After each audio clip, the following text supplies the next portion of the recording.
எத்தனையோ கோடி இரு நிலை நிலந்து இன்றைக்கு பூர்ண நிலவாக இருக்கின்றது. அந்த நிலா மற்றொரு கோள்களை உரப்பும்போது மறைத்து விடுகின்றது. இப்ப மனிதனின் வாழ்க்கையில் என்ன செய்யறோம்? அன்போட பண்போட பரிவோட பாசத்தோட இருக்கிறோம். நாம ரோட்ல போகும்போது இந்த நல்ல குணத்தோட போறோம். ஒருத்தன் கீழே விழுந்த நடப்பாதி அப்படின்னு நம்மளை அறியாமலேயே அவன் நோகம் பார்த்து பதறி எடுத்து அவனை காக்க வேண்டும் என்ற நிலையில வருது நல்ல மனிதனுக்கு. அடுத்தா அப்படி என்ன செய்யணும்? இதை பற்றி இறக்கமற்றவன் பார்த்தவொன்னு அவனுக்கு அப்படித்தான் வேணும் போயிட்டு திரும்பி கூட வாங்க மாட்டான். ஆனா அவன் வேகமா எடுத்து அவனுக்குள்ள வளர்த்துக்கிறான். நல்லதை அவன் சிந்திக்க முடியாது. நல்லதை சிந்தித்தான் இவனை காக்கிறதுக்கு முயற்சி எடுத்தான். இப்ப நம்ம சாக்கடையில் உள்ளவங்களை எடுத்து தூக்கி போட்டு சாக்கடை நாம அவனை காப்பாத்திட்டோம், சாக்கடை கழுவா விட்டு நம்ம மேல நாட்டம் வருமா வராதான்? அவன் சாக்கடையில் விழுந்துட்டான், அடப்பாவமே விழுந்துட்டான்னு நீங்க தூக்குறீங்க. அதை தூக்க போகும்போது அவனை காப்பாத்திடுறீங்க. அவன் உடல் உள்ள நாட்டை நம்ம உடலை விட நாம கழுவணுமா இல்லையா?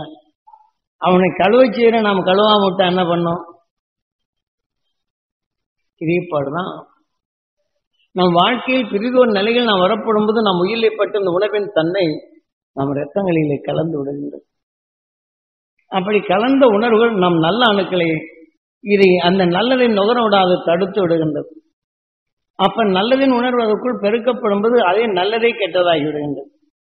அப்ப நாம் சிறுக சிறுக நாம் புழுவிலிருந்து மனிதனாவிலும் தெரிந்து அனைத்தும் தெரிந்து கொண்ட நிலை வந்தாலும் மனிதனின் அன்பால் பண்பால் பரிவால் பிறருடைய துயரங்களை கேட்டு நாம் அறிந்து அவர்களுக்கு உதவி செய்தாலும் இந்த உணர்வுகள் அனைத்தும் நாம் இரத்த நாணங்களிலே கலந்து இந்த விஷத்தின் தன்மை கொண்டு நல்ல அணுவின் தன்மையை மறைத்து விடுகின்றது. இப்ப வெளிச்சம் கொடுத்து கொண்டிருக்கும் போது சூரியன் ஒளிக்கதிரை மற்ற கோள்கள் மறைத்து விடுவது செய்வான. இப்போது நாம பூர்ண நிலா வரும்போது நமது பூமி மறைத்து கொண்ட பின் சிறுகை சிறுகை இருளாகின்றது. ஆனால் அதே சமயத்தில் இந்த இன்னொரு கோளின் தன்மை இந்த நம்ம பூமிக்கு கிடைக்காம இருக்கும்போது இது கிரகணம் என்று சொல்லுகின்றது. அதே மாதிரி இன்னொரு கோளின் தன்மை இடம் அறித்தால் சூரியனுடைய ஒளிக்கதிரை பெறப்படாதபடி இதில் விஷத்தின் தன்மை கலந்து விடுகின்றது. அந்த கிராண காலங்களில் இந்த விஷத்தின் தன்மை கொண்டு நாம் பவர்கள் அதிகமாக பார்த்தால் கண்ணுடைய கருவெளிகளிலிருந்து விஷம் வாய்ந்து விடுகின்றது. அந்த விஷம் பதிந்து விட்டால் அதிலிருந்து கண்களில் கோளாறு வந்து விடுகின்றது. அதே சமயத்தில் விஷத்தின் தன்மை நாம் நகர்ந்து இரத்தங்களில் கலந்து கொண்ட பின் இந்த விஷமான உணர்வுகள் அணுக்கள் சேர்த்து கொண்ட பின் அன்றைய தினத்தில் கிரகணத்தன்னை சாப்பிட்டா ஜீர்ணிக்க முடியாத நிலை ஆகின்றது. அந்த கிரகணத்துக்காண்டி என இன்னொரு விஷத்தன்மை கோள்கள் அது கலந்து இது ரெண்டும் சேர்த்து இந்த சந்திரனை மறைக்கப்படும் போது இந்த சூரிய ஒளிகள் இதனுடைய நிலை இது மகிழ்ச்சி ஊட்டும் நிலை பெற்றது.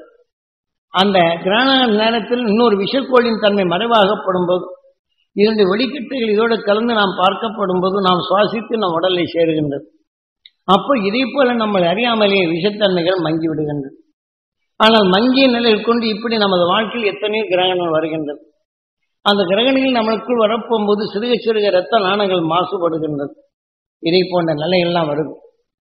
இதையெல்லாம் மாற்றுவதற்காக ஞானிகள் எத்தனையோ வகை உணர்வுகளை காட்டியுள்ளார்கள். இதை போன்ற விஷத்தன்மைகளை நீக்கி தாய் கருவிலே இருக்கும்போது விஷத்தை முறித்து விஷத்தை முறிக்கும் ஆற்றல் அவனுக்குள் வந்து விஷத்தையே ஒளியாக மாற்றும் திறனை பெறுகின்றான். பாம்பு விஷத்தை வச்சு தான் உணவை பாய்ச்சி உணவாக எடுக்கின்றது. அந்த உடல்கள் இருந்த விஷமும் இந்த உடலில் இருந்த விஷமும் சேர்த்து இது உடலை பாய்ச்சி விஷத்தை பாய்ச்சி உடலை உணவாக உட்கொள்ளுகின்றது. ஆனால் அந்த உடல் உள்ள விஷங்கள் அது சிறுக சிறுக சேமித்து அது வைரக்கல்லாக மாறுகின்றது. இப்போ மனிதனுக்கும் சரி இதே போல விஷத்தை ஒடுக்கிடும் உணர்வு வரப்போகும்போதும் உயிரிலே ஒளியின் உடல்கள் விஷத்தை ஒடுக்கும் உணர்வு வருகின்றது. அப்படி விஷத்தை ஒடுக்கும் உணர்வு வரப்படும் போதுதான் அவன் எந்த துருவத்தை நோக்கினானோ அந்த துருவத்தின் பாதையில் இந்த உயிரணு அங்கு இருப்பதனால் துருவ நட்சத்திரம் தான் வரும் விஷத்தை ஒளியாக மாற்றிக்கொண்டே இருக்கின்றான் துருவ நட்சத்திரம். ஆக இதை போலதான் பாம்பினம் வைரத்தை போல யானையும் தன் வலு கொண்ட உணர்வு வரப்படும் போதும் அந்த வலுவின் தன்மை கூட்டி அதில் முத்து ஒன்று உண்டாகும். அதாவது யானத்தை கடைசி முடிவில் வரப்படும் போது இந்த யானையின் உடல் வலு பெற்றது போல மிக சக்தி வாய்ந்த ஒரு உருவாகும். அது தட்டி உடைப்பதென்றாலே கடினமாகும். நரியும் தன் தந்திரத்தால் உருவாக்கப்பட்டு பிறதொண்ட நிலைகளில் சாதமா இருக்கும். அது எப்படி பிடிக்க வேண்டும் என்ற உணர்வு வரும். அந்த மூளையின் வளர்ச்சியில் வரப்படும் போது அந்த உணர்வின் தன்மை கூர்மையாக நாம் ஏரியில் எப்படி வைக்கின்றோமோ இது உணர்வு போல் அதுக்குள் வளர்த்து எதிரிகளை வீழ்த்தவும் அந்த உணர்வின் தன்மை அறிவிக்கும் போதும் இந்த மூளையில் வளர்ச்சியான நிலைகள் அந்த சரசு பாகம் அந்த உயிர் இருக்கிற பாகம் கொஞ்சம் கடினமான நிலைகள் வரும். அது கொம்பு ஏரியின் மாதிரி வரும். இது நரி கொம்பு என்று சொல்வார். இதே மாதிரி ஒவ்வொன்றுக்கும் தான் எடுத்துக்கொண்ட உணர்வு கொப்ப அந்த உணர்ச்சி கொப்ப இந்த சிரத்திலே வளர்ச்சி இந்த ஓடுகள் வளர்ச்சி ஆகும். அதன் அருகிலே அந்த உயிர் வீட்டிற்கும் கூட்டுக்குள் அதன் நிலைகள் வளரும். இதையெல்லாம் குருநாதர் தெளிவாக காட்டியுள்ளார். இதெல்லாம் நாம் தெரிந்து இயற்கை எப்படி நடக்கின்றது என்ற நிலையை உணர்ந்து என்று பூர்ண பௌர்ணமி. இதை போல மனிதன் முழுமையும் தெரிந்து கொள்ளக்கூடிய நிலை பெற்றவர். மனிதன் ஆசையால் ஒரு தொழில் செய்ய வேண்டும் என்று எண்ணுகின்றோம். ஆசைப்படி நடக்கவில்லை என்றால் வேதனை. ஆகவே இது நடைபெறவில்லை என்ற வேதனை உணர்வை நுகர்ந்து நாம் இரத்தங்களில் பலவீனப்படுத்தும் போது எதுவும் சிந்தனையற்ற நிலையில் நான் எடுத்தேன் தொழில் நஷ்டமாகின்றது, நான் எதை எடுத்தால் தொழில் நஷ்டமாகி இந்த ராகத்தை பாடத் தொடங்குகிறது. ஆக ஒரு தொழில் செய்யப்படும் போது இந்த உணர்வின் தன்மை மாற்றும் போது என்ன ஆகின்றது? நமது தொழில் நாம் வலுகொண்டு செயல்படுத்துவதில்லை. ஆக பய உணர்வு எதனுமே வலுவான நிலையில் இல்லாதபடி தொழிலே நஷ்டமாகின்றது. இப்படி நாம் ஒவ்வொரு காரணத்திலையும் நல்ல குணங்களாகி தெரிந்த நிலைகள் கொண்டு காத்தியே என்றாலும் நாம தொழிலின் நிமித்தம் பிறரிடத்தில் அன்பா பழகப்போது நண்பனுக்கு ஒரு நோய் அல்லது குடும்பத்தில் வேதனைப்படுகிறான், பண்பு கொண்ட மனிதன் அவர் வேதனை நுகரப்படும் போது அந்த விஷயத்தின் தன்மை அவர் கொண்ட அன்பு கொண்ட உணர்வும் விஷயம் கலந்துவிடும். அப்ப அந்த ஞானத்தின் தன்மை இருண்டு விடுகின்றது. இப்படி நாம் எத்தனையோ கோடி சரீரங்களில் தீமையிலிருந்து விடுபட வேண்டும் என்ற உணர்வை தேடி தேடி வந்த பின் தீமையிலிருந்து விடுபடும் உணர்வுகள் தெரிந்திடும் அறிவு வந்த பின் அதை நீ தீமையிலிருந்து விடுபடும் நாம் தீமை நமக்குள் சேராது தடுத்து நிறுத்தும் நிலையை இழந்து விட்டால் தீமை உணர்வுகள் ஆக்கிரமித்து அந்த உணர்வின் தன்மை மாறி இந்த ஞானத்தின் தன்மை குறித்து விஷயத்தின் தன்மை பெருக்கி இந்த உடலை விட்டு சென்ற பின் இந்த உயிர் என்ன செய்யும்? இந்த உணர்வு கொப்ப இந்த உடலை அமைத்துவோம். இந்த உடலுக்கொப்ப அந்த உணர்வு கொப்ப உடலுக்கு அழைத்து செல்லும். அந்த உணர்வின் தன்மை அங்கே பெருக்கச்சு. என்றால் என்ன சித்திரை இது ஒவ்வொரு நிமிடத்திலும் நாம் சுத்தகரிக்க வேண்டும். அந்த திரையை நீக்குதல் வேண்டும். கண்ணாடியில் அழுக்கப்பட்டால் துடைத்தால் நம் முகம் தெரிகின்றது. நம் ஆன்மாவில் இத்தகைய ஆன்மா பற்றால் துருவ நட்சத்திரத்தின் பேரலை பெற முடியும். இந்த அழுக்கை நாம் துடைத்து பழகும். அதை வைத்து நாம் துடைக்க முடியுமே தவிர நாம் மந்திரங்களை சொல்லி நாம் தெரிவிக்க முடியாது. மாயங்களை சொல்லி யாகத்தை செய்து நீக்க முடியாது. ஆக பொருளை கொடுத்து மற்றவரை பேச வைக்கலாம். ஆனால் நம் ஆன்மாவை அருளி கொண்டு உள்ளே செலுத்தி ஆன்மாவை தூய்மைப்படுத்தி பழக வேண்டும். காரணம் அந்த துருவ நட்சத்திரத்தின் பேரருளை நான் பெற வேண்டும் என்று உயிரை எண்ணி இது என் உடல் முழுதும் பலர வேண்டும் என்று நாம் தீமையின் உணர்வு இங்கே போகாது தடுத்து அந்த உணர்வின் நிலையை நம் உடலுக்குள் பரப்பி இந்த வலு கூட்டப்படும் போது நம் ஆன்மாவில் அடிக்கடி சங்கடம் சலிப்பு வெறுப்பு என்று வருகின்றதே இந்த உணர்வு வலுவர இதை பழக்கம் ஆன்மாவில் தெளிவாகும். அடுத்து நாம் என்ன செய்ய வேண்டிய சிந்தனை வரும். தீமைகள் அழகற்றணும் அடும் உணர்வு நமக்குள் வரும். அப்ப அந்த நோயாளி ஒருவன் பார்த்து விட்டால் இந்த உணர்வின் தன்மை நாம் அழுக்காய் விடுகின்றது. ஈஸ்வரா என்று உயிரை எண்ணி அந்த துருவ நட்சத்திரத்தின் பேரருளும் பேரொழியும் பெற வேண்டும், என் உடல்ல படர வேண்டும் என்ற நாணங்களை கலக்க வேண்டும் என்று இந்த உணர்வின் தன்மை. ஆனால் நம்மளை மறைக்கும் இந்த சிறு திரை அவனை காக்க வேண்டும் என்று எண்ணணும். அந்த நோய் என்ற நிலையில் வரும் சித்திரை அது முதல்ல சிறுசா இருக்கின்றது. இதை நீக்க வேண்டும். அப்ப நீக்கிய பின் அந்த துருவ நட்சத்திரத்தின் பேரல் என்று இதை பிளந்து நீக்கிய பின் இதன் வழி நாம் உயிரிலே நுகர்ந்து அவனுக்கு அந்த மகிழ்ச்சியின் அசக்தி பெற வேண்டும், உடல்நலம் பெற வேண்டும், அவர்கள் சிந்தித்து செயல்படும் தன்மை வேண்டும், அவர்களுக்குள் அந்த அருஞானம் பெருக வேண்டும் என்று நாம் இங்கே எண்ணினால் என்ன செய்யும்? இந்த உணர்வு வலுவரும் இங்கே இருள் சூழாது தொலைக்கும். அதனால்தான் இந்த திரையை நாம் மாற்றி உணர்வின் தன்மை நாம் எடுத்து கனியாக்க வேண்டும். மரம் என்ன செய்கின்றது? தன் உணர்வின் தன்மை வலுவருகின்றது. தன் வலுவால் என்ன செய்கின்றது? தனக்கு அருகில் இருக்கிறதை நீக்கி விடுகின்றது. அப்ப அந்த மரம் தன் இனத்தின் தன்மை கனியாகின்றது. பின் அந்த இனத்தை விரிவாக்கும் வித்தாகின்றது. இதே போல உயிர் பல கோடி சரீரங்களை கடந்து வந்தது. அந்த உணர்வின் தன்மை நாம் பெற்ற பின் தீமை என்ற நிலைகளை இதை நீக்கி நீக்கி வந்தது. தீமை நீக்கிடும் உணர்வு வலுப்பெற்றும் நாம தெரிந்தும் தீமை என்று தெரிந்து கொள்ளும் சக்தி பெற்றோம். தெரிந்து கொண்ட பின் தீமையை நீக்க பழகினால் மறந்து விட்டால் அந்த தீமையின் உணர்வை நமக்குள் சேர்த்து நம்மை மீண்டும் தேய்விரையாக மாற்றும். அதான் பூர்ண நிலாவாக இருந்தாலும் பிரிதொரு ஒன்று சேர்த்து சேர்த்து அது மறைவாகின்றது. ஆகவே இதை போல நிலைகள் எல்லாம் மாறாதபடி நமது நிலைகள் பூர்ண நிலாவாக இருக்க வேண்டும் என்றால் உயிரணு தோன்றி ஒளியின் சரீரமாக இருக்கும் அந்த துருவ நட்சத்திரத்தின் பேரருளை நாம் நுகர்ந்து நாம் இரத்தங்களில் கலந்து நம் உடலில் உள்ள நல்ல அணுக்களுக்கு அந்த பிரகாசமான நிலைகளை அது சேர்த்திடும் அறிவை ஊட்டி பழக வேண்டும். நான் இவ்வளவு பேசுகிறேன் என்றால் எனது குருநாதர் அதை பெரும்படி செய்தார். இந்த உணர்வின் தன்மை கருவிலை உருவாக்கும்படி செய்தார். 20 வருடம் அனுபவத்தை கொண்டு வந்தார். அதன் வழி தெரிந்து கொண்ட பின் இந்த இயக்கம் உண்மையிலே காற்றிலே எவ்வளவு படர்ந்திருக்கின்றது, அதை நுகர்ந்த உணர்வுகள் எப்படி மாறுகின்றது, அதிலிருந்து மனிதன் எப்படி மீள வேண்டும் என்பதற்குத்தான் பல இன்னல்களை என்னை சந்திக்கும்படி காட்டுக்குள்ள போக வச்சாரு. ரோட்ல போகும்போனா சும்மா ரோட்ல போனா நாய்க்கு துரத்தி விட்டு வருங்க, நாய் துரத்திட்டு வரும். இப்ப சக்தி கொடுத்துருப்பாரு. என்ன சக்தி? விரலை நீட்டு அது படுத்து அது உடனே அது முடக்கு அப்படிம்பார், முடக்கும்பார். அப்போ நீ கடியிலிருந்து தப்பிக்கலாம். அப்போ அவர் என்னடா இப்படி சொல்றான்னு பார்த்தோம்னா அடுத்தாப்படி நான் இதை செய்தேன். அவர் செய்த மாதிரி நான் என்ன செய்தேன், இப்போ துரத்திட்டு வந்தோடனே அவர் சொன்ன உணர்வை மனசுல ஏற்றி நீ நில்லு போ அப்படின்னு அவ்வளவுதான். தலைக்குன்னு தலையை போட்டுக்கிட்டு அது கத்துது. செய்துட்டு நீ தப்பிச்சுக்கிட்டேன்னாரு. நீ தப்பிக்கிறப்பா அப்படின்ட்டார். நாய் கழிக்க வந்தது நீ தப்பிச்சுக்கிட்டேன்னு நினைக்கிற, அதை நீ கொல்லணும் உணர்வு நுகர்ந்த. இது உணர்வு என்னச்சு உணர்வுலன்னா அது எப்படி தலையாட்டினது அவன் நீ எப்படி தலையாட்ட போறியாங்க. ரொம்ப இருக்கு நடந்த நிகழ்ச்சிங்க. குருநாதர் எனக்கு பெரிய சக்தி கொடுத்தார். அந்த சக்தி பயன்படுத்தக்கூடிய நிலைகளை பயன்படுத்தினா நல்லா இருக்கும். மிளகா காரமா இருக்குன்னு போட்டு அள்ளி போட்டா, குழம்புல போட்டு ருசியா இருக்குன்னு அள்ளி போட்டா என்ன பண்ணும்? அலர்ச்சி போட்ட சரக்கெல்லாம் போயிடும். அதே சமயத்துல நாம கேசரி கிளறும் போது அதுல பச்சை கருப்பத்தை லட்டுல போடும்போது ருசி உணர்ச்சிகளை தூண்டுறதுக்காண்டு பச்சை கருப்பத்தை போட்டு ருசியா இருக்குன்னு கூட கொஞ்சம் பச்சை கருப்பத்துல போட்டு பாருங்க, அந்த கேசரி சாப்பிட்டவங்களுக்கு கை கண்ணம் பொத்து போகும், குடல் பொத்து போகும். இதெல்லாம் நடக்குங்க. இந்த லட்டை சாப்பிட்டு பாருங்க, பச்சை கருப்பம் கலந்த லட்டை சாப்பிட்டோம்னா வாயில புண்ணு வரும், ஆனா ருசியா இருக்கும். ஆமா, இதே மாதிரி இந்த விஷயத்தின் தன்மை கலந்தால் உன் உடல்ல என்ன ஆகும் தெரியுமாங்கிறது அன்னைக்கு பயம்.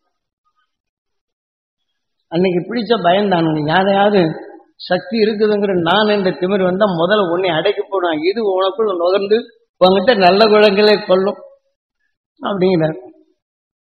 சக்தி விட்டோம். இதை மாதிரி சில பேர் சாமி என்ன ஒன்றும் செய்ய மாட்டார் போடுங்க நினைச்சு திட்டிகிட்டு இருந்தனாலும் அது நீங்க எதை என்றீங்களோ அதுதான் உங்களுக்கு விளையுது. அவங்க நல்ல புத்தி ஆகும்போது எனக்கு விளையுது. சில பேர் என்ன சாமி இவ்வளவு பேர் சக்தி இருக்கிறாரு, எல்லாத்துக்கும் நல்லதெல்லாம் செய்யறாரு, இவன் இவ்வளவு தூரம் திட்டிக்கிட்டு இருக்கிறாங்க பார்த்துக்கிட்டு இருக்கிறாரு அப்படின்னு நினைச்சான்னா நாம கெடுதலுக்கு அல்ல, அவன் மனசு அவன் உணர்வு நம்மை பாதிச்சிடக்கூடாது.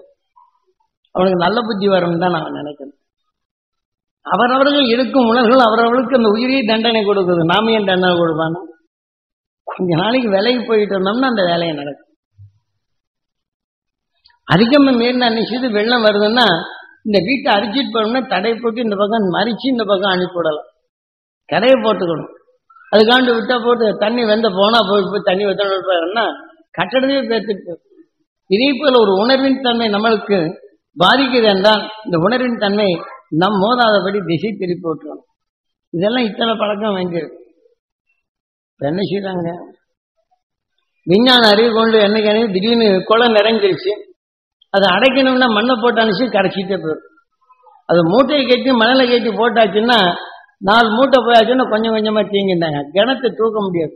அப்புறம் அடுக்கடுக்கா வரிசையில் போட்டோம்னா வலுவாய் போகுது. அப்புறம் அதுக்கு மேலே ஏறிப்போம். அப்படி போட்டோன்னா தண்ணி விழுக்கிறது. இதுல தந்திரம் இல்லைன்னு நினைச்சியும் நீங்க உடைச்சு போக தண்ணியில போட்டோம்னா இதை அரிசிட்டு தான் போகும். அதுக்கு விஞ்ஞானி கற்றுக்கொண்ட உணர்வு கொண்டு அதை செய்யணும். இதைத்தான் நம்ம மெய்ஞானி நம்ம குருநாதர். ஒருத்தன் வேதனைப்படுகிறான் என்ற உணர்வின் தன்மை சக்தி இருந்தாலும் இதை கொண்டு அடித்தால் என்ன செய்யும்? உன்னுடைய நிலைகள் எதுவும் இதெல்லாம் சிதைந்து விடும். நீ என்ன செய்ய போற? இப்படியெல்லாம் நல்லது கெட்டது எப்படி நடக்குதுன்னு இயற்கையில அனுபவபூர்வமாகவே தெரிவிச்சதார். சக்தி கொடுப்பார். ஆனா அது பயன்படுத்தக்கூடிய நிலைகள் எப்படி? இப்ப நீங்க உங்களை பாதுகாத்துக்கிறதுன்னு தொலைஞ்சு போன்னு சொல்லுங்க, போயிட்டு உங்களுக்கு சந்தோஷம் வந்து. ஆனா அந்த சந்தோஷம் என்ன செய்யும், உங்க உடலுக்குள்ள போய் நல்ல குணத்தை தொலைஞ்சு போக வச்சிடும். அட நான் சாமி சொன்னா நான் அவனை போக்கி விட்டேன்னு எனக்கு இப்ப வந்துட்டேன்னாலும் சொல்லுவீங்க, சொல்லுவீங்களா சொல்ல மாட்டீங்களா? அப்ப நம்ம சந்தோஷத்தை ஊட்டணும்னா என்ன செய்யணும், அந்த அருளுணர்வை நமக்குள் சேர்த்து இருளை நமக்குள் நாடாத தடுத்து பழகினா நீங்கள் என்றும் பேரொழியை பெறலாம். இந்த உடல் எத்தனை காலத்தில் இருக்கிறோம்?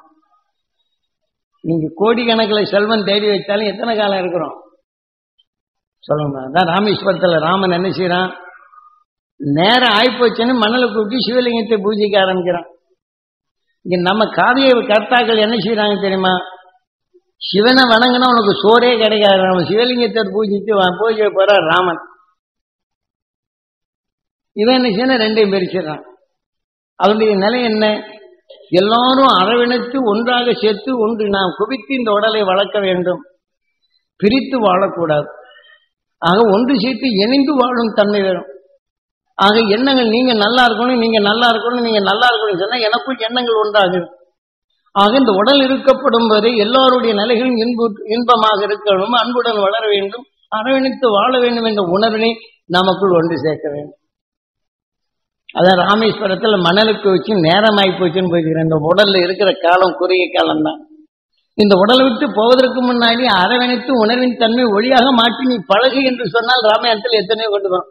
பாவத்தை போக்குறதுக்கு அங்க கொண்டு போய் ராமேஸ்வரத்துல பார்க்கணுங்க. மந்திரங்களை செய்யறதும் யாகங்களை செய்யறதும் நகைகளை போட்டு அந்த காலத்துல என்ன செய்யறாங்க, அங்க போய் முழுகிவிட்டா மோசத்தை கொண்டு விட்டுறாங்க. அங்க என்ன செய்வாங்க, வயசானவங்க எல்லாம் வயசான ஒருபாடு இனி நேரம் ஆகிப்போச்சு, ஆண்டவனுடைய தரிசனம் கிடைக்கும்ட்டு நகைகளை போட்டு நிறைய நகையெல்லாம் அலங்காரமா பண்ணி போட்டு அங்க போய் குளிப்பாங்க. ஏதாவது அந்த கடல்ல குளிச்சவன நீச்சி தெரிஞ்சவன் என்ன செய்யறான், உள்ளுக்க வந்து இழுத்து போய் நகையை கட்டிட்டு பெண்ணத்தை அந்த பக்கம் எடுத்து விட்டுறான். இதுதான் நடக்கிற நிகழ்ச்சி. ஆக நான் அங்க போனேன், ராமன் வந்து ராமேஸ்வரத்துல எனக்கு மோட்சத்தை கொடுத்தாரு. இப்படி சாகத்துடன் அதே மாதிரிதான் இன்னைக்கு இதே மாதிரிதான் காசி கங்கை கரையில் தண்ணி இருக்கிற பக்கமெல்லாம் இப்படி ஒரு இதை இது பண்ணி மோட்சத்துக்கு போறதுக்கு மார்க்கம் என்ற நிலைகளில் மோட்ச பாவத்தை பார்க்க போறாங்க. அதனாலதான் இங்க செத்தவங்க நிலையெல்லாம் சாம்பல் எடுத்து அங்க கொண்டு கிடைச்சாச்சுன்னா மோட்சத்துக்கு போவாங்கன்ட்டு மோட்சத்துக்கு போக சொல்லி இருக்க இன்னைக்கு நம்மளை முட்டாள் ஆகிட்டு இருக்காங்க.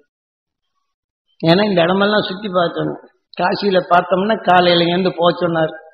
போனோன்னு என்ன ஆயிருக்கு தெரியுமா இல்லையா, கை காலெல்லாம் நாய் இழுத்து வந்து ரோட்ல போட்டு வச்சிருக்கு. ஏன்னா இந்த மாதிரி இருக்குன்ட்டு ஒரு பக்கம் தலையை தூக்கிட்டு வந்து ஒண்ணு கடிச்சிட்டு இருக்கு, குடலை இழுத்து வந்து கடிச்சிட்டு இருக்கு. என்னன்னு பார்த்தேன். அப்பதான் குருநாதர் ஏன் போக சொன்னாருன்ட்டு அந்த இடத்துல எனக்கு ஒரு சக்தியும் கொடுத்துருக்கிறார். இந்த இடத்துக்கு போனா அங்க விபத்துகள் இருக்குது, நீ இந்த இடத்துல நீ பயன்படுத்திக்கிறார். அப்ப பயன்படுத்த போகும்போது கங்கை ரொம்ப விரிவடைந்தது, வந்து மணல் மேடாகி இந்த இடத்துல நீ அங்க போய் தியானம் பண்றாங்கிறார். யாரு இதுல பாவ மோட்சத்துக்கு போறவங்களுக்கெல்லாம் என்ன செய்யறாங்க, அதை வந்து நீர் சமாதி அப்படின்னு சொல்லி போட்டு கொண்டு போய் நல்ல ஆத்துல தண்ணி போகும்போது அதுல போட்டு கல்லை கட்டி விட்டுருவாங்க. அது தொங்கி இழுத்துக்கிட்டே இருக்கு, அழுகி போய்த்து நிறுத்து போகும். மீனெல்லாம் கொஞ்சம் கொஞ்சமா தின்னு தின்னு போன ஒரு பாடு பாக்கி இதில் அத்துக்கிட்டு வந்த பாடு ஒவ்வொரு பக்கம் வதங்கிச்சு. அது வந்தவொடனே கங்கையில குடிப்போ அது மோட்சமான தண்ணி கொண்டு காசி தண்ணியை கொண்டு விட்டு வீட்டுல பாவத்தை பார்க்கணும். எத்தனை சாபங்கள் இட்டு எத்தனை கொலகாரங்கன்னாலும் இதெல்லாம் இந்த தண்ணியில கலந்து உணர்வுகளை சேர்த்துருக்கு. இந்த காசி போயிட்டு வந்தேன்னா அதெல்லாம் தீர்த்தத்தை வேற எடுத்து விட்டு வருப்பாங்க. ஏன்னா இதெல்லாம் தெரிஞ்சுட்டு வர சொன்னார். இதெல்லாம் அங்க போனேன். அங்க போன உடனே என்ன ஆகி போச்சு, அது அந்த அகோரியன் இருக்கிறாங்க. அமாவாசை அன்னைக்கு மனித பணத்தை திங்கிறவங்க. அங்க சுடுகாட்டுக்கு அந்த காட்டுன்னு சொல்லுவாங்க, எரிக்க விடுறவங்க எல்லாம் அவங்க ராஜா. அவங்க கிட்ட கொண்டுதான் எரிக்கணும். எரிக்க போகும்போது அகோரி வருவாங்க, எங்களுக்கு சாப்பாடு வேணும், நல்ல உடலா கொடுறா அப்படிம்பாங்க. நல்ல உடலா கொடுறாமான்னு. ஏன்னா எல்லா பக்கம் 500 மைலுக்கு அந்த பக்கம் கொண்டு வச்சு அங்கே கொண்டு சுடுவாங்க. சுடுகிட்டு இருக்கும்போது நல்ல உடல் சீக்கு இல்லாத உடல் ஆச்சுன்னா அப்படி என்ன அரைங்குறைமா அப்படி கருவாடு வறுத்த மாதிரி தள்ளி விட்டுருவாங்க. அல்லது வந்தவொடனே அவன்கிட்ட தவள் கொடுத்துருவாங்க. அந்த தவள் கொடுத்தவன என்ன செய்வான், இதை எடுத்துட்டு போய் பிரேயத்தை வச்சவொடனே அவங்க போயிடுவாங்க. போனோன்னு இதை எடுத்து அவங்க கையில கொடுத்துருவான். அது மேல மந்திரத்தை சொல்லுவான். மந்திரத்தை சொன்னா நகண்டு போகுதுன்னா அந்த உடல் என்ன செய்வான், நரகில இருந்து எல்லாத்தையும் முழுசா திம்பாங்க. ஏன்னா ஆண்டவனுக்கு அவன் அர்ப்பணித்தான் நகோரி.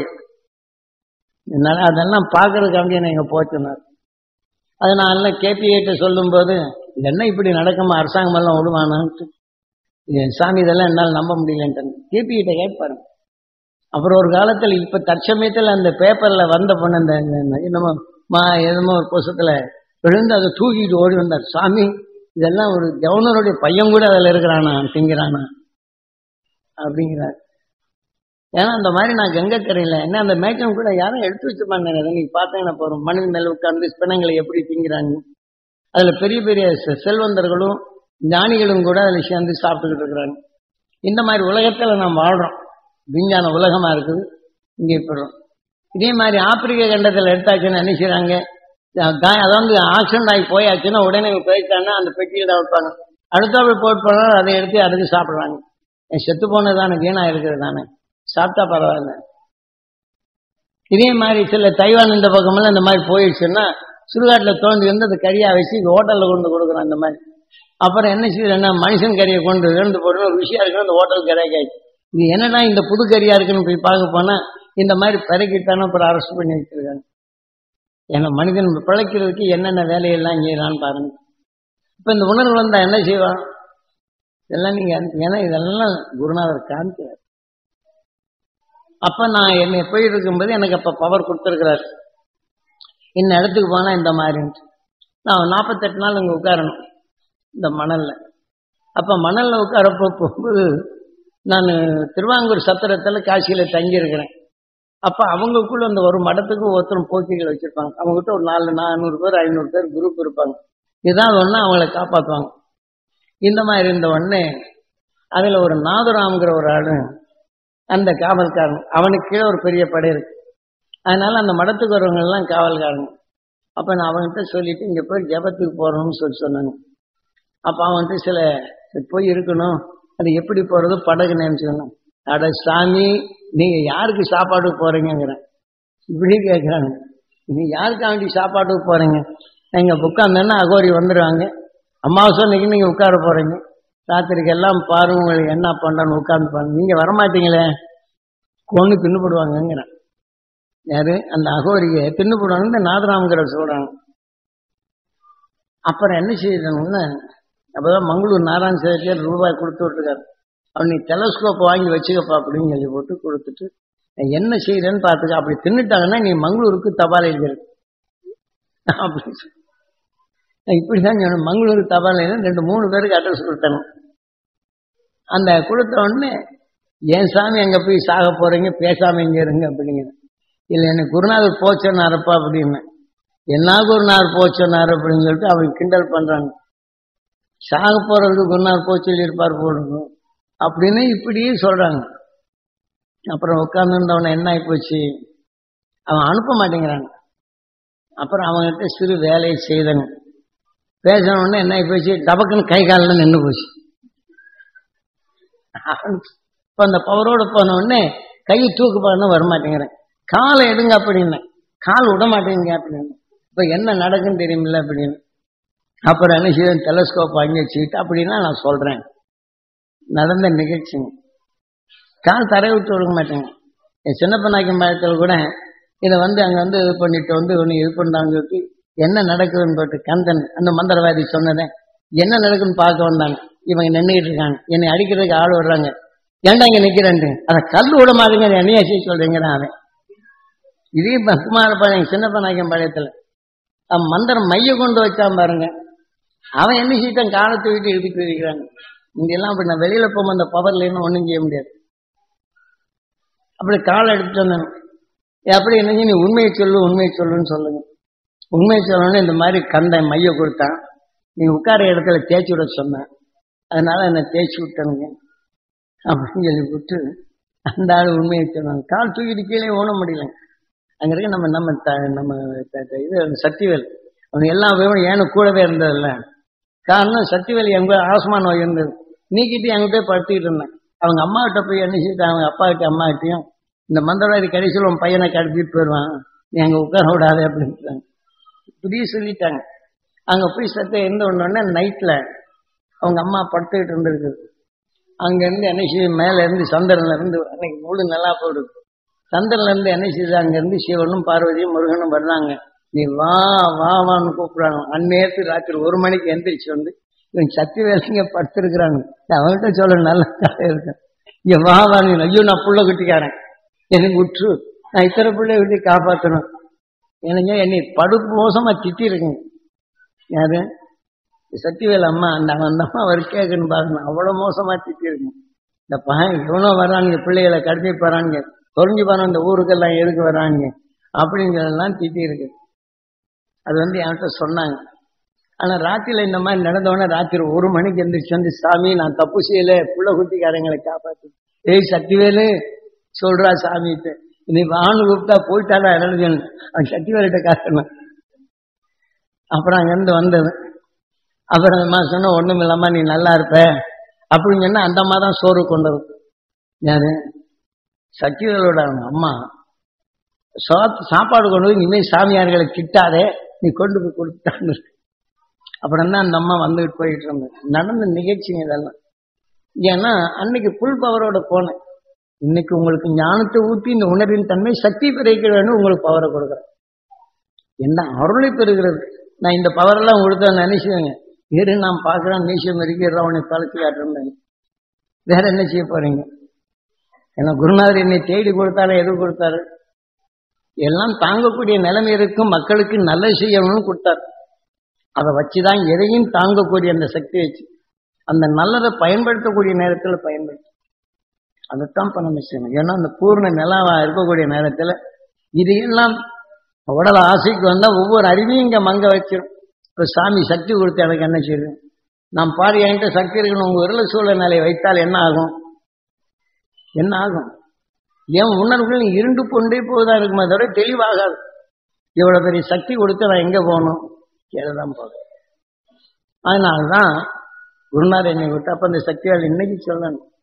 அவரெல்லாம் வந்தோன்னு ராத்திரிக்கெல்லாம் கூட இருந்து இதெல்லாம் முடியலன்னு சொல்லி போட்டா, சின்னப்ப நாயகம் பழக்கத்தில் அந்த கந்தங்கிறவன், அவன் பையங்க 2 பேர் மந்திரவாதி, இவங்க மந்திரவாதி, எல்லாம் சேர்த்து நம்மளை ஊரை விட்டு எப்படின்னு துரத்தணும்னு பல வேலைகளை செய்தார்.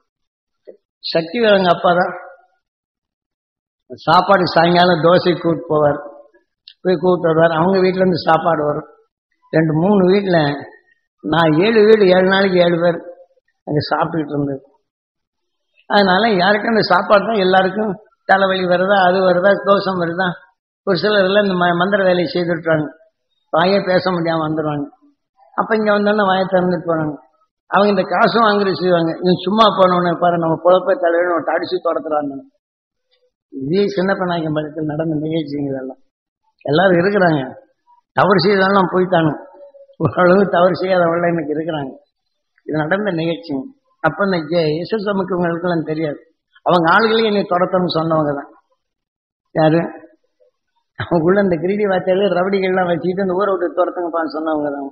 அப்புறம் தான் அவங்க கூப்பிட்டு வந்து வச்சு. ஏன்னா இந்த உலக அனுபவம் எப்படி இருக்குங்கிற வகையில் நான் தெரிஞ்சுக்கிறதுக்கு தான் குருநாதர் சக்தி கொடுத்தாலும் என் கையில ஆயுதம் இருக்குன்னு சொல்லிட்டு தவறு செய்யறதுக்கு அல்ல.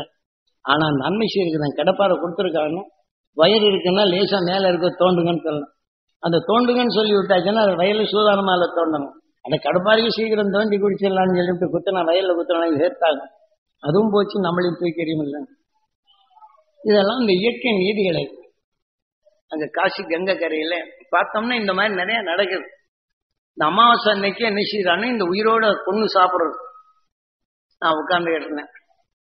வந்த உடனே இந்த கையில இந்த 2 இது மாதிரி வச்சிருப்பாங்க, அப்படியே ஜாடுற மாதிரி அடிச்சாங்க. ஓஹோ ஓஹோன்னு சொல்லிட்டு வராங்க. அப்படியே அப்படி சுத்தி வந்து அந்த ஆட்டங்களை போட்டு நான் நல்லா தியானத்தில் இருக்கிறேன். நடக்கிற சம்பவத்தை பாடுறாங்க. அந்த சத்தம் போட்டு அந்த துணிக்கு அதுக்கும் ஓஹோ அப்படின்னு இந்த ஆனந்தமா குதிக்கிறாங்க. சுத்தி சுத்தி வர்றாங்க. அப்படி வர்றது, தலை பக்கம் கொண்டுறது, கட்டியை எடுத்துக்கிறது, மறுபடியும் இந்த இருதயம் பக்கம் கொண்டுறது, கட்டியை எடுத்துக்கிறது, இப்படி செய்துட்டு இருந்தாங்க. அப்புறம் கொஞ்ச நேரத்துல என்ன ஆகி போச்சு, காளியை முன்ன பின்ன பார்த்துருப்பானோ இல்லையோ, அந்த கல்கட்டா காளி மாதிரி ரூபம் தெரிஞ்ச உடனே மாதாஜி மாப்குரோச்சி, மாதாஜி மாப்குரோச்சின்னு ரிவேஷன்ல போனாங்க.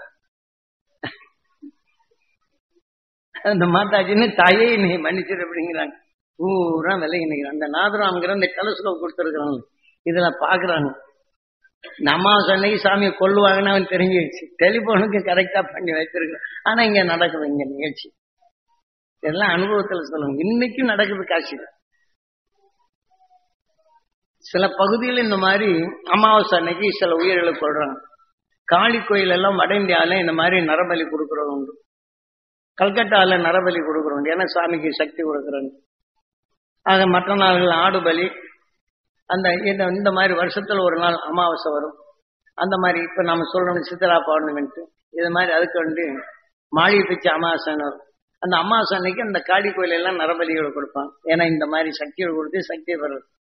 அதில் போய் நம்ம துன்பத்தை போக்குறது, மற்றவைகள்லாம் வர்றது. இப்ப எப்படி இருக்குன்னு பார்த்துங்க. மனித உணர்வைக்கு தான் மனிதனை மாத்திக்கிட்டு இருக்காங்க. இந்த மாதிரி உலகத்தில் தான் நம்ம வாழ்றோம். இது வந்து நான் தப்பணுமே இல்லையா? ஏன்னா அனுபவபூர்வமா தெரிஞ்ச சொன்னேன். அப்படி இருந்தோன்னா கல்கத்தா காளியை தெரிஞ்சது. அது ஏன் கேட்குறீங்க?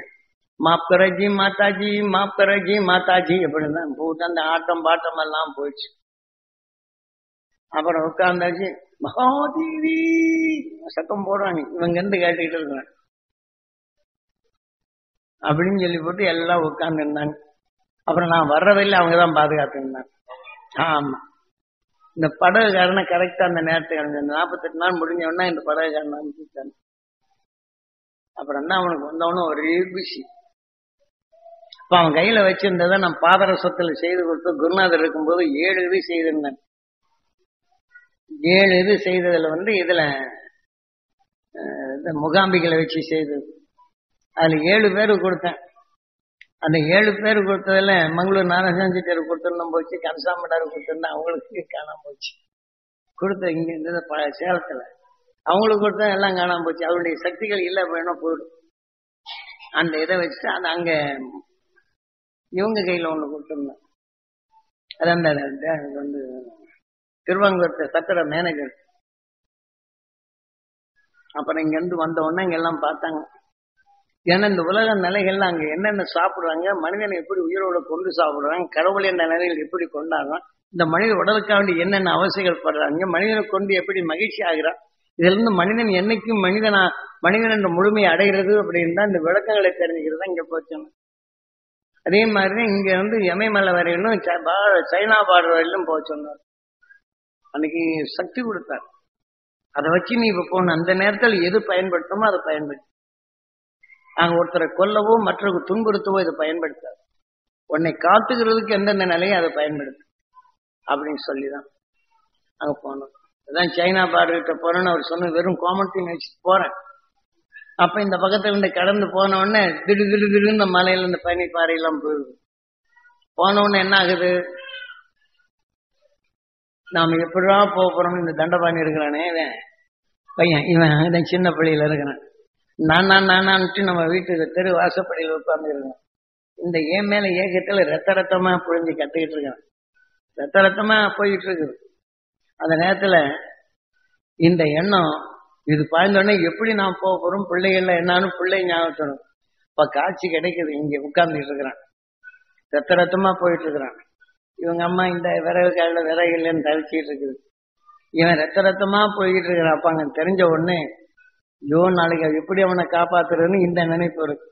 அடிச்சது பாருங்க, கிர்ன்னு இருதயமே துடிக்க ஆரம்பிச்சு. எது இருதயம் துடிக்க ஆரம்பிச்சதுங்க. கொஞ்ச நேரத்துல உயிர் போயிடும் போடும். அப்பதான் குருநாதர் அந்த முந்தி அடிக்கடி இதை வந்து ஞாபகப்படுத்துவார். மனமே இனி ஆகிலும் மயங்காதே, கொல்லாம் மானிட வாழ்க்கையில் தயங்காதே, பொன்னடி பொருளும் பூமியில் சுகமோ. இப்ப நீ போயிடுற மின்னலை போல போயிடுமே, எதெல்லாம் நீ பார்க்க போற அப்படிங்கிறார். மின்னலை போல மறைவதை பாராய், நேற்று இருந்தார் இன்று இருப்பது நிஜமோ, இந்த நிலையெல்லாம் இந்த உலகம் உனக்கு சதமா, கொஞ்சம் சிந்திச்சு பாடுறாங்கிறார். இப்ப நீ இப்ப போயிட்டேன்னு உன் பிள்ளை எப்படி காக்க போற? இந்த சக்தி கொடுத்த இங்க இருந்து அவன் காக்கப்பட வேண்டும் என்றால் அவனை காக்கலாம். இங்க இருந்து ஒருத்தனை திட்டும் போது குறை ஓடுது. என் பிள்ளை மேல பாசமா இருக்கு, நீ வேதனைப்பட்டான்னு அவனுக்கு நோய் அதிகமாகும். அப்ப அந்த நோயிலிருந்து காக்கிறதுக்கு நீ என்ன செய்யணும்? இந்த உபதேசம் தான். இந்த மாதிரி நேரங்கள்ல எனக்கு உபதேசம் கொடுக்குறாரு. எவ்வளவு சிரமமான நேரத்துல இந்த சக்தி வச்சிருந்தாலும் அந்த உபதேசங்கள் நம்மளுக்கு எவ்வளவு பயனுள்ளதாக ஒவ்வொரு சந்தர்ப்பத்தையும் உருவாக்கப்பட்டு நமக்கு கொடுத்து உதவுறாரு. ஏன்னா இப்படி அனுபவப்பட்டது. இப்ப நீங்க உட்கார்ந்து கேட்கறீங்க, சாமி உங்ககிட்ட எல்லாம் திறமை கொடுக்குற பல சோதனை கொடுத்தா என்ன பண்ணுங்க? இப்ப சொல்லுவாங்க, அவங்க என்னை ஆசைப்படினாலும் என்னை சாமி சோதிக்கிறான்னு தான் நீங்க சொல்றீங்க. சில பேர் என்ன செய்யறாங்க, அவங்க வாழ்க்கையில ஆசை நிமித்தம் போகும்போது கிடைக்கலன்னா அது கிடைக்காத ஒரு தொழிலை கேட்கணும்னு நினைக்கிறாங்க. கிடைக்கல சாமி நிறைய சோதிக்கிறாரு, இப்படி சொல்ல ஆரம்பிச்சிடறாங்க. சொல்றேன், இதை அறிஞ்சுக்கிறதுக்கு எவ்வளவு சோதனை. அது வந்து ஒவ்வொன்றையும் அறிவித்தான. சோத்துக்கு இல்லை, வீடு காடெல்லாம் போச்சு, அனாதைகளா இருக்காங்க குழந்தைங்க, இருக்கிற நிலங்கள் எல்லாம் வித்தாச்சு, அதுக்குண்டான காரணம் இல்லாமலே சொத்து போகுது. இவ்வளவு நிலை வந்த ஒரு பாடு, இப்படி எல்லாம் செய்யப்பட்ட ஒரு பாடு, இது தெரிஞ்சிட்டு வரும். ஒவ்வொரு குடும்பத்திலும் இந்த மாதிரி நிலைகள் உண்டு. அந்த குடும்பத்தில் அறியாத எப்படி இயக்குது, அவங்களை மீட்டுறதுக்கு என்ன வழி. ஒவ்வொரு உயிரும் கடவுளாக மதி, அவங்க உடலை நீ கோயிலாக மதி. அவர் சந்தர்ப்பத்தால் வரும் நிலையை. ஆனா ஈசனால் கட்டப்பட்ட நாளையும் இடிங்கிறாரு. இந்த கட்டடத்துக்குள் இந்த உணர்வின் தன்மை ஒளியாக பெருக்கும் மார்க்கம் என்ன? அவர்களை காக்க வேண்டும் என்றால் நீ எப்படி காக்கப்படுகின்றாய்? இந்த உடலுக்கு பின் நீ எப்படி ஒளி ஆகின்றாய்? அவர்கள் ஒளியாக்கும் உணர்வை உபாயித்தால் அந்த உணர்வு உனக்குள் வளர்கின்றது, அந்த உணர்வே உனக்கு தெளிவாகின்றது. அதன் வழி நீ பிறரை காக்க முடியும்.